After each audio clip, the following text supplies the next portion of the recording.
Kelli Higgins here. Today we're going to be talking about everything that you need to buy a home. Now, this is going to be a two-part video. So today we're going to be talking about the 5 steps that you need to take before actually finding your house.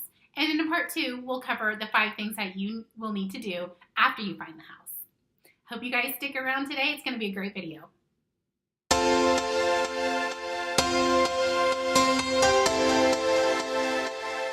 Okay, so like I said, we're going to be talking about the steps that you need to take to buy a house.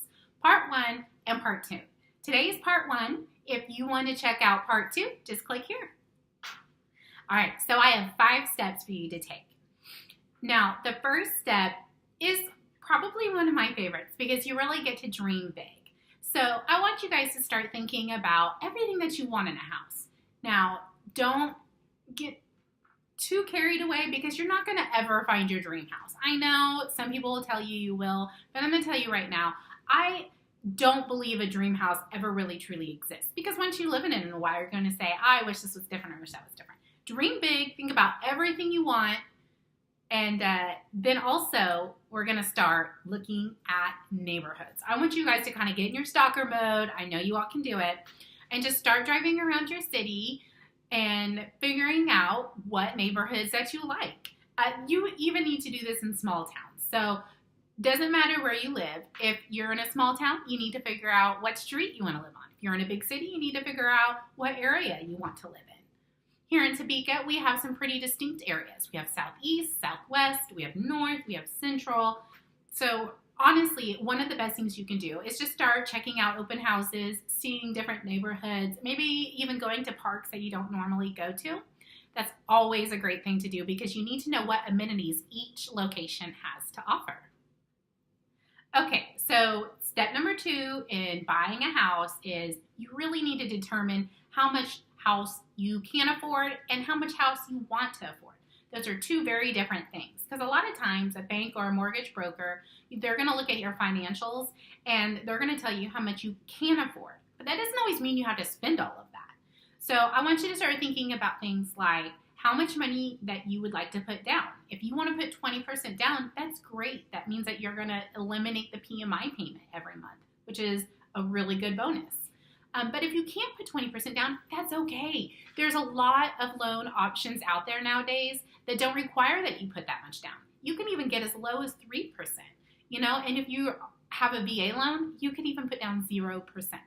Now, I only recommend doing that 0% down with your VA loan if you plan on staying there, a little bit of time to kind of recoup that.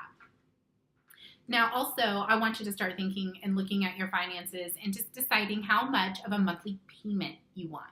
Now, like I said, the bank is going to tell you how much of a loan that you can get, but that doesn't necessarily mean that you want to spend that much. So kind of keep that in mind, determine where you're comfortable at, and really be strict with that.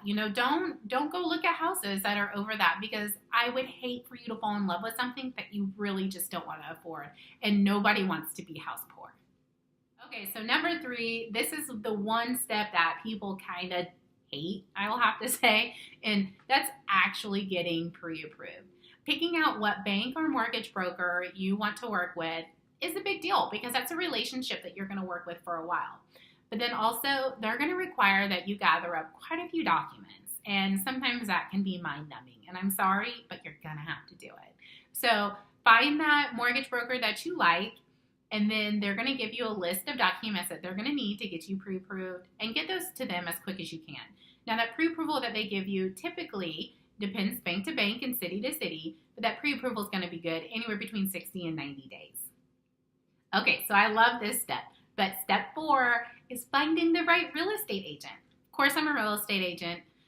As a buyer, you don't have to pay for our commissions because sellers do. So we typically, really can work for you for virtually nothing. So finding the right agent really comes down to, and of course, you think I'm going to say everyone should work with me. That's just not true. Everybody has different personalities, and you really need to pick the agent that you feel like you communicate the best with and that you connect the best with. This can be a fun process, going to open houses and interviewing different agents. Just because you're not listing a house and you're just buying doesn't mean that you shouldn't be interviewing agents. This is a long-term relationship. I know me and most of my clients, we've had years of relationships, even in years that they don't buy or sell. I still communicate with them and we develop a friendship. And so it's a real estate agent, someone that you want to be able to connect with, be honest with, and communicate with effectively. Okay, so here's the last step, and it's the one you're probably looking forward to the most, and that's you finally get to start looking. This is the fun part. You get with your agent, start sending them the houses that you like. Go look at lots of different varieties. If I have a client that wants just to look at one or two and put an offer in, a lot of times I try to say, maybe we should go look at this one in a little bit of a different neighborhood or maybe a little bit of a different style, just to verify that the one that you like is really the one that you like and you're not just getting excited. I just want to make sure that you're 100% before we make that offer, because once you make the offer, it's really hard to go backwards. But get out there, have some fun, and just start looking at houses. All right, so that's it for the 5 steps of what it takes to buy a house before you find your house and put an offer in. So just real quick, I'll recap.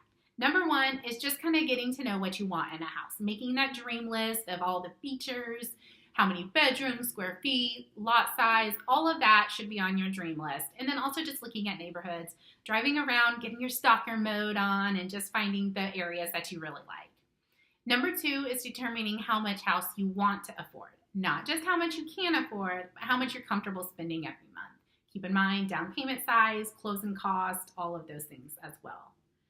Number 3 is getting pre-approved, making sure that you get your mortgage broker or lender all of the information that they need. Number 4 is finding the right real estate agent. Make sure that you're connecting with a good agent for you that communicates the way that you like and that you have a good connection with. And number 5, probably your favorite, is just start looking. A little hint, and I hear this all the time, is people get super excited to start looking at houses, and then by house 7, 8, 9, and 10, they're kind of over it. So just have fun with it, and keep in mind that list that you have of houses that you love, and just go from there. All right, guys, stay tuned. Watch out for number 2 of all of the things that you need to do in buying a house after you've found the house for you and you've made your offer. And I hope you guys have a great day, and thanks for watching my channel.